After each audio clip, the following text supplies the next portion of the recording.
दादा नमस्कार. नमस्कार जी. माझं नाव तुषार वामन खिरटकर.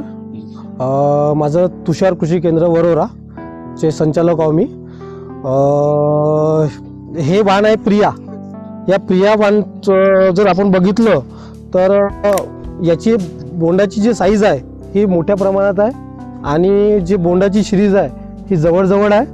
आणि जर आता आपण बघतो म्हटलं जर तिची म्हणजे उमललेलं जे फूल आहे तर हा पद्धत आहे हे खूप चांगली आहे आणि वेचणीस खूप सोपं आहे आणि चांगलं झाड आहे. फक्त हे हायली मॅनेजमेंट जिथं जमीन भारी आहे त्या जमिनीमध्ये हे आपलं वाण लावू शकतो आपण नाही का.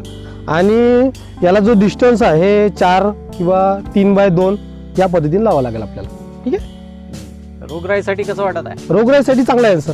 आजची तारीख जर बघितली आपली 16 डिसेंबर हो आणि याही परिस्थितीमध्ये चांगला आहे कारण की याच्यामध्ये पांढऱ्या माशीचा प्रादुर्भाव फार कमी आहे सर. जो म्हणजे आपला चिकटा आहे नाही आतापर्यंत चिकटा मारला असता याच्यावर. नियोजनातला प्लॉट असून सुद्धा फ्रेश आहे. हो नियोजन नाही तर आतापर्यंत चिकटा मारला असता. हे एक झाड दाखवा आपल्याला. म्हणजे झाडाची स्ट्रेंथ चांगली आहे आणि झाड स्टर्डी आहे म्हणजे मोडत नाही लवकर. हेवी झाड सहन करू शकते. आणि आतापर्यंत उत्पादन जे आहे बबन भाऊ भोयरला आला यांना 5 एकरात 35 क्विंटलचा उत्पादन निघून गेला आहे. आता अपेक्षित अजून उत्पादन 15 क्विंटल किंवा 15च्या वरती जाऊ शकते. बोंडाची संख्या बघता नाही का. आवडला आपल्याला? हो